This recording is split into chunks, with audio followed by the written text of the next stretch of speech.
ఏ తెగులు సమీపించనీయక,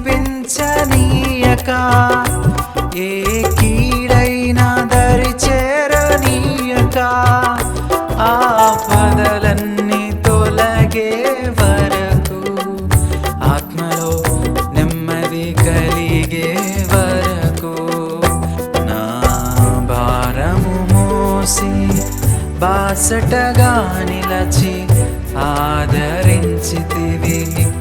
ఈ స్తుతి మహిమలు నీకే చెల్లించెదను జీవితాంతము.